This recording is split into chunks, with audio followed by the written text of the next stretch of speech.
السلام علیکم ورحمۃ اللہ وبرکاتہ۔ الحمد للہ نحمده ونستعینه ونستغفره ونؤمن به ونتوکل علیہ ونعوذ باللہ من شرور انفسنا ومن سیئات اعمالنا من يهده الله فلا مضل له ومن يضلله فلا هادي له ونشهد أن لا إله إلا الله وحده لا شريك له ونشهد أن سيدنا ومولانا محمدا عبده ورسوله أرسله بالحق بشيرا ونذيرا أما بعد قال الله تبارك وتعالى في القرآن المجيد والفرقان الحميد فأعوذ بالله من الشيطان الرجيم بسم الله الرحمن الرحيم إن الشيطان لكم عدو فاتخذوه عدوا صدق اللہ مولانا العظیم۔ محترم ناظرین، میرے عزیز بھائیوں، بزرگوں، دوستوں، آپ کے علم میں ہے کہ جو موضوع ہمارا گفتگو کا چل رہا ہے وہ ہے شیطان کے ہتھ کنڈے، شیطان کے ہتھ کنڈوں سے کیسا بچا جائے اور اس کے لیے ہم کو کن کن باتوں کا خیال رکھنا ہے، اس موضوع پر سلسلہ چل رہا ہے۔ اس موضوع کی 7 کڑی مکمل ہو چکے ہیں۔ اب انشاءاللہ العزیز 8ویں کڑی آپ حضرات کے روبرو پیش کر رہا ہوں، سماعت فرمائیں۔ ان الشیطان لکم عدو فاتخذوہ عدوا، کہ بے شک شیطان تمہارا دشمن ہے، بس تم بھی اسے اپنا دشمن بنائے رکھو۔ تو یہ بے انتہا ضروری ہے کہ ہم شیطان کے شر سے اگر بچنا ہے تو اس کے شر سے بچنے کے لیے ہم کو بھی اس کا دشمن بننا ضروری ہے۔ ہم اس کے طرفدار رہیں، اس کو خوش کرنے کے لیے غیر ضروری لایعنی باتوں سے جو ہے ہم اس کے اوپر عمل کرتے رہیں گے تو بجائے دشمنی کے شیطان ہمارا دوست ہو جائے گا اور ہمیں گمراہی اور ضلالت کی طرف کھینچ کر لے جانے کی پوری کوشش کے اندر لگا رہے گا۔ تو بھائیوں، ہماری ایمان کی سلامتی کا دار و مدار اسی بات پر ہے کہ ہم ایک عمل بھی کرتے ہوئے خوب ذہن نشین کرنا چاہیے کہ ہم کو شیطان کے شر سے بچنا ہے، اس کے ہتھ کنڈوں سے بچنا ہے اور اللہ کی رضا اور رغبت کے اوپر عمل کرنا ہے۔ اس کے لیے ہم کو کیا کرنا ہے؟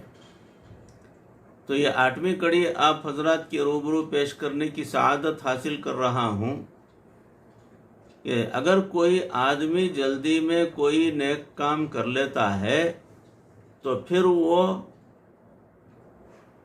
اس میں ریا کرواتا ہے، یعنی شیطان جو ہے نیک کام کرنے والے کے اندر ریا پیدا کرتا ہے اور یوں وہ ریا کے ذریعے اس کے کیے ہوئے عمل کو برباد کروا دیتا ہے۔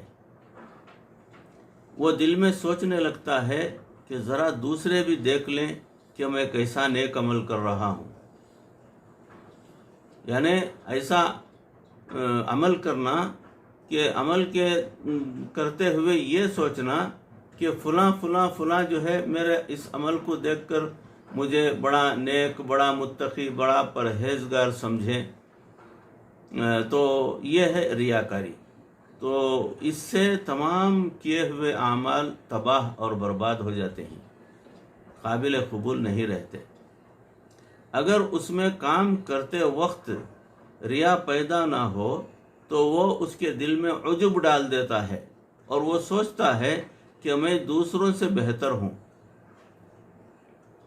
یعنی نیک عمل کر رہا ہے مگر سوچ رہا ہے کہ میں فلاں اور فلاں سے بہتر ہوں، کہ وہ تہجد نہیں پڑھ رہے ہیں اور میں تہجد پڑھ رہا ہوں، وہ فلاں عمل نہیں کر رہے ہیں میں کر رہا ہوں، وہ صدقہ خیرات زیادہ کر رہے ہیں اور میں ان سے بھی زیادہ بہتر کر رہا ہوں۔ اس قسم کا سوچنا جو ہے وہ اس انسان کو جو ہے اس کے اعمال کو تباہ اور برباد کرنے کے لیے جو ہے کافی ہے۔ تو عجب بھی اندر پیدا ہونا نہیں چاہیے۔ وہ سمجھتا ہے کہ میں تو آخر پڑھا لکھا ہوں، حافظ ہوں، قاری ہوں، عالم ہوں، اور میں نے اتنے حج کیے ہیں۔ جب اس طرح اس میں ہوا بھر جاتی ہے تو یہی عجب اس کی بربادی کا سبب بن جاتا ہے۔ اگر انسان کے دل میں عجب بھی پیدا نہ ہو تو وہ آخری حربہ یہ بھی استعمال کرتا ہے شیطان، کہ اس کے دل میں شہرت کی تمنا پیدا کر دیتا ہے۔ وہ زبان سے شہرت پسندی کی باتیں نہیں کرے گا، بلکہ اس کے دل میں یہ بات ہوگی کہ لوگ میری تعریفیں کریں، اور جب لوگ اس کی تعریفیں کریں گے تو وہ خوش ہوگا۔ شیطان ان 6 ہتھ کنڈوں سے انسان کے نیک اعمال کو برباد کر دیتا ہے۔ شیطان کے ان ہتھ کنڈوں سے بچنے کے 3 طریقے ہیں، یہ ذہن نشین کر لیجئے۔ ہمارے مشائخ نے مثال دیتے ہوئے فرمایا کہ اگر ایک آدمی اپنے دوست کو ملنے کے لیے جائے اور اس کے صحن میں ایک پالتو کتا ہو اور وہ بھونکے اور بندے کو کاٹنے کے لیے آئے تو اس سے بچنے کے لیے 3 طریقے ہیں۔ وہ کیا ہیں؟ ایک تو یہ کہ وہ واپس اپنے گھر کو آ جائے، اس طرح اسے اپنے دوست کا وصل بھی حاصل نہ ہوگا۔ دوسرا طریقہ یہ ہے کہ کتے کے ساتھ لڑنا جھگڑنا شروع کر دے، اس سے بھی وہ نقصان اٹھائے گا۔ تیسرا طریقہ یہ ہے کہ اس وقت اپنے دوست کو پکارے کہ ذرا کتے کو آواز دے دیں، جب اس کا دوست کتے کو اشارہ کر دے گا تو وہ دبک کر کونے میں بیٹھ جائے گا۔ ہمارے مشائخ نے فرمایا کہ شیطان اسی کتے کی مانند ہے۔ اگر ہم شیطان سے الجھ پڑیں گے تو ہم اپنا وقت برباد کریں گے۔ اس لیے بہتر یہ ہے کہ اس کے مالک کو پکاریں کہ اے پروردگار، اس مردود سے ہمیں محفوظ فرما۔ اللہ رب العزت کا اشارہ ہوگا تو یہ مردود دبک کر کونے میں بیٹھ جائے گا اور اللہ تعالیٰ اس کے شر سے محفوظ فرما دیں گے۔ اس لیے اس کے فتنے سے بچنے کے لیے روزانہ دعا کیا کریں۔ ہمارے مشائخ کا یہ معمول تھا کہ وہ عشاء کی نماز کے بعد 2 رکعت نفل پڑھ کر اپنے ایمان کی حفاظت اور اس کی سلامتی کے لیے روزانہ دعا مانگا کرتے تھے کہ اے اللہ، ہم عاجز اور مسکین ہیں، تو ہمارے ایمان کی حفاظت فرما دے، آمین۔ اس کے ہتھ کنڈوں سے بچنے کا دوسرا طریقہ یہ ہے کہ سنت کی اتباع کرے۔ اس لیے کہ جب انسان ہر کام سنت کے مطابق کرنا شروع کر دیتا ہے تو شیطان کو دخل اندازی کرنے کا موقع ہی نہیں ملتا۔ گویا نبی کریم صلی اللہ علیہ وسلم نے ہر وہ کام کیا جس سے شیطان کے راستوں کو بند کیا جا سکتا ہے۔ اس کے برعکس آپ جہاں بھی سنت چھوڑ دیں گے آپ وہاں پر شیطان کو دخل انداز پائیں گے۔ اس لیے سر کے بالوں سے لے کر پاؤں کے ناخنوں تک نبی کریم صلی اللہ علیہ وسلم کی ایک ایک سنت کو اپنا لینا شیطان کے راستے کو بند کر دیتا ہے۔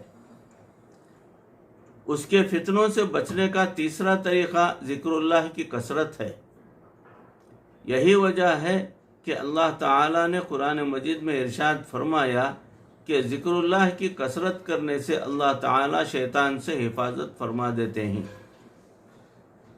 ہمارے اسلاف نے ایسی پاکیزہ زندگیاں گزاریں کہ اللہ تعالیٰ نے ان کو شیطان مردود کے شر سے محفوظ فرما دیا۔ حدیث پاک میں نبی کریم صلی اللہ علیہ وسلم نے ارشاد فرمایا کہ شیطان عمر رضی اللہ تعالیٰ عنہ کے سائے سے بھی ڈرتا ہے۔ ایک اور روایت میں ہے کہ حضرت عمر رضی اللہ تعالیٰ عنہ جس راستے سے گزرتے تو شیطان اس راستے کو بھی چھوڑ جاتا ہے۔ اللہ اکبر، سبحان اللہ۔ اللہ رب العزت کے ہاں ایسی قبولیت اور محبوبیت تھی کہ شیطان ہی بھاگ جاتا تھا۔ یہ سب کچھ اس لیے تھا کہ ان کا ہر کام 100% نبی کریم صلی اللہ علیہ وسلم کی سنت کے مطابق ہوتا تھا۔ روایت میں آیا ہے کہ شیطان نے حضرت عمر رضی اللہ تعالیٰ عنہ سے 3 مرتبہ الجھنے کی کوشش کی اور انہوں نے اسے تینوں مرتبہ زمین پر پٹخ دیا، اور تیسری مرتبہ انہوں نے اس کا کندھا پکڑ کر کہا کہ تو کتنا بوڑھا اور ضعیف ہے۔ اس وقت کے بعد شیطان ان کا راستہ ہی چھوڑ گیا۔ شیخ الحدیث حضرت مولانا محمد زکریا رحمۃ اللہ علیہ نے فضائل ذکر میں لکھا ہے کہ ایک آدمی نے شیطان کو دیکھا، وہ ہڈیوں کا ڈھانچہ بنا ہوا تھا اور اس کا برا حال تھا۔ اس نے پوچھا یہ کیا ہوا؟ کہنے لگا کیا بتاؤں کہ کچھ ایسے لوگ ہیں جنہوں نے میرے جگر کے کباب بنا دیے ہیں اور انہوں نے مجھے ہڈیوں کا ڈھانچہ بنا دیا ہے۔ اس نے کہا وہ کون لوگ ہیں؟ کہنے لگا کہ وہ جو شونیزیا کی جامع مسجد میں بیٹھے ہوئے ہیں۔ وہ آدمی فوراً شونیزیا کی مسجد میں گیا۔ جب وہ اس مسجد میں داخل ہوا تو اس نے دیکھا کہ وہاں کچھ متقی پرہیزگار اور باخدا انسان بیٹھے اللہ کو یاد کر رہے تھے۔ اللہ تعالیٰ نے ان کے دلوں میں بھی یہ بات القاء کر دی۔ چنانچہ جیسے ہی وہ مسجد میں داخل ہوا تو انہوں نے مسکرا کر میری طرف دیکھا اور فرمایا کہ اس مردود کی باتوں پر اعتماد نہ کرنا۔ یعنی ان کو پتہ چل گیا تھا کہ شیطان نے جو ہے وہ ان کا پتہ بتا کر بھیجا ہے کہ شونیزیا کی مسجد جو ہے اس کے اندر اللہ کے کچھ خاص بندے بیٹھے ہوئے اللہ کا ذکر کر رہے ہیں، اللہ کی عبادت کر رہے ہیں۔ ایک بزرگ کہیں جا رہے تھے، انہوں نے شیطان کو ننگا دیکھا۔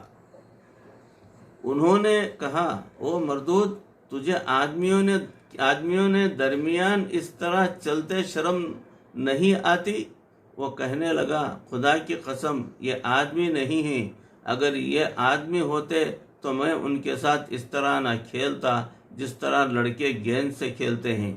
آدمی تو وہ لوگ ہیں جنہوں نے ذکر اللہ کے ذریعے میرے بدن کو بیمار کیا ہوا ہے۔ شیطان ذاکر شاغل آدمی سے اس کے دل کی نورانیت کی وجہ سے ڈر رہا ہوتا ہے، کیونکہ وہ دل تجلیات ربانی کی گزرگاہ بن چکی ہوتی ہے۔ ابو سعید خزاز رحمۃ اللہ علیہ کہتے ہیں کہ میں نے خواب میں دیکھا کہ شیطان نے مجھ پر حملہ کیا۔ میں نے جواب میں ایک لکڑی اٹھائی اور اسے مارنا شروع کر دیا۔ اس نے اس کی کوئی پرواہ نہ کی۔ اس وقت غیب سے آواز آئی کہ یہ مردود اس لکڑی سے نہیں ڈرتا بلکہ یہ دل کے نور سے ڈرتا ہے۔ گویا جس کا دل جتنا زیادہ نورانی ہوگا شیطان اتنا ہی اس بندے سے ڈرے گا۔ احیاء العلوم میں لکھا ہے کہ بنی اسرائیل میں ایک عابد رہتا تھا، وہ ہر وقت عبادت الہی میں مشغول رہتا تھا۔ ایک مرتبہ ان کے پاس چند لوگ حاضر خدمت ہوئے اور کہنے لگے حضرت یہاں ایک آدمی ایک ایسی قوم رہتی ہے جو ایک درخت کی پوجا کرتی ہے، اگر ہو سکے تو ان لوگوں کو اس درخت کی پرستش سے کسی طرح روک دیا جائے۔ یہ سن کر ان کو غصہ آیا، کلہاڑا اٹھایا، کندھے پر رکھ کر اس درخت کو کاٹنے کے لیے چل دیے۔ راستے میں انہیں شیطان ایک بوڑھے آدمی کی شکل میں ملا۔ اس مردود نے ان سے پوچھا، اجی جناب آپ کہاں جا رہے ہیں؟ انہوں نے کہا، فلاں درخت کو کاٹنے کے لیے جا رہا ہوں۔ شیطان نے کہا، تمہیں اس درخت سے کیا واسطہ؟ تم اپنی عبادت میں مشغول رہو، ایک فضول کام کی خاطر اپنی عبادت کیوں چھوڑتے ہو؟ عبادت گزار نے کہا، یہ بھی عبادت ہے۔ شیطان نے کہا، میں تمہیں وہ درخت نہیں کاٹنے دوں گا۔ بالآخر دونوں میں مقابلہ ہوا۔ وہ عابد بہت جلد اس پر غالب آ گئے اور اس کے سینے پر چڑھ کر بیٹھ گئے۔ شیطان نے اپنے آپ کو بے بس دیکھ کر ایک اور چال چلی۔ وہ کہنے لگا، اچھا ایک بات سن لیجئے۔ عابد نے اسے چھوڑ دیا۔ شیطان کہنے لگا کہ اللہ نے آپ پر یہ فرض تو نہیں کیا، آپ اس سے کوئی نقصان، آپ کو اس سے کوئی نقصان نہیں ہے، تو آپ اس کی پرستش بھی نہیں کرتے۔ اللہ کے بہت سے نبی آئے، اگر اللہ چاہتا تو وہ کسی نبی کے ذریعے اس کو کٹوا دیتا۔ اس لیے میں یہی کہتا ہوں کہ آپ اس کو کاٹنے کا ارادہ ترک کر دیجئے۔ لیکن عابد نے عزم صمیم کے ساتھ کہا کہ نہیں، میں تو اس کو ضرور کاٹوں گا۔ یہ سن کر شیطان نے پھر ان سے لڑائی شروع کر دی اور وہ عابد پھر عزم صمیم کی برکت سے اس کے سینے پر چڑھ کر بیٹھ گئے۔ اب شیطان نے ایک اور پینترا بدلا اور کہنے لگا کہ ٹھیک ہے، آپ ایک غریب آدمی ہے، دنیا والوں پر بوجھ بنا ہوا ہے۔ اب میں فیصلہ کن بات کہتا ہوں کہ آپ اس کام سے باز آ جائیے۔ میں آپ کو روزانہ 3 دینار دے دیا کروں گا، جو روزانہ آپ اپنے سرہانے سے مل جایا کریں گے۔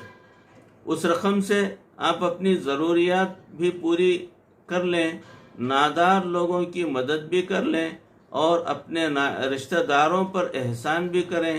اس طرح آپ بہت زیادہ ثواب کے حقدار ہو جائیں گے، جبکہ درخت کاٹنے سے صرف درخت کو کاٹنے کا ہی ثواب آپ کو ملے گا، اس سے زیادہ نہیں۔ اس عابد نے شیطان کی یہ بات مان لی، چنانچہ اسے اپنے تکیے کے نیچے سے روزانہ 3 دینار ملنے شروع ہو گئے۔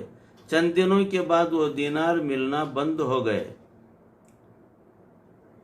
تو اسے پھر شیطان پر غصہ آیا اور پھر کلاڑا اٹھایا اور درخت کو کاٹنے کے لیے چل دیے۔ راستے میں وہی بوڑھا پھر ملا اور پوچھا کہ اب کہاں جانے کا ارادہ ہے؟ عابد نے کہا کہ اسی درخت کو کاٹنے جا رہا ہوں۔ اس بوڑھے شیطان نے کہا کہ تو اس کو نہیں کاٹ سکے گا۔ چنانچہ اب پھر دونوں کے درمیان جھگڑا ہوا۔ اب کی بار وہ بوڑھا غالب آ گیا اور عابد کے سینے پر چڑھ بیٹھا۔ عابد نے حیران ہو کر اس سے پوچھا، کیا بات ہے کہ اس مرتبہ تم مجھ پر غالب آ گئے؟ شیطان نے کہا، پہلی مرتبہ تیرا غصہ خالصتاً اللہ کے لیے تھا اور اس لیے اللہ تعالیٰ نے تجھے غالب کر دیا، اور اب چونکہ اس میں دینار کی لالچ کی آمیزش شامل تھی، اس لیے میں تجھ پر غالب آ گیا۔ یعنی دینار کی خاطر تو نے جو ہے اس عمل کو، یعنی درخت کے کاٹنے سے رک گیا تھا، تو دینار کی خواہش تیرے دل کے اندر غالب آ گئی، اب وہ اخلاص تیرے اندر نہیں رہا، اس لیے جو ہے تو ناکام ہو گیا۔ آج کے دور میں ہمیں اپنے اوپر زیادہ محنت کرنے کی ضرورت ہے، کیونکہ پہلے زمانے میں تو فتنے پیدل آیا کرتے تھے، اور آج کے دور میں تو فتنے سواریوں پر سوار ہو کر آ رہے ہوتے ہیں۔ ایک مرتبہ کسی نے شیطان کو فارغ بیٹھے ہوئے دیکھا، اس نے کہا کیا بات ہے، آج تو چھٹی منا رہا ہے؟ کہنے لگا اب تو انسانوں میں بھی میرے بہت چیلے ہو گئے ہیں، اس لیے اب مجھے اتنا کام کرنے کی ضرورت نہیں ہے، وہ میرا کام خود ہی کرتے رہتے ہیں۔ اس نے حیران ہو کر کہا اچھا وہ تیرا کام کرتے رہتے ہیں؟ کہنے لگا ہاں، میرے چیلے بڑے پکے ہیں، پہلے میں انہیں گناہوں کے طریقے سکھاتا تھا اور وہ ایسے بن گئے ہیں کہ میں ان سے گناہوں کے طریقے سیکھتا ہوں۔ واقعی جب انسان بگڑتا ہے تو شیطان سے بڑھ کر شیطان بن جاتا ہے۔ تو بھائیو، یہ 8ویں کڑی شیطان کے ہتھ کنڈوں سے بچنے کی جو ہے آپ حضرات کے روبرو پیش کر رہا تھا، اس کی انشاءاللہ اگلی کڑی اگلی نشست میں آپ حضرات کے روبرو پیش کرنے کی کوشش کروں گا۔ کہی سنی باتوں پر اس عاجز کو آپ تمام کو بھی عمل کرنے کی توفیق عطا فرمائے۔ اللہ دنیا اور آخرت بہتر فرمائے، ہمارے اندر اخلاص اور للہیت پیدا فرمائے، ہمارے اندر ہمارے گناہوں کو پروردگار اپنے فضل و کرم سے معاف فرمائے، آئندہ گناہوں سے بچے رہنے کی ہمیں توفیق عطا فرمائے، اور مرتے دم تک کسی کا محتاج نہ بنائے، ایمان پر ہمارا خاتمہ فرمائے۔ وآخر دعوانا ان الحمدللہ رب العالمین۔ السلام علیکم ورحمۃ اللہ وبرکاتہ۔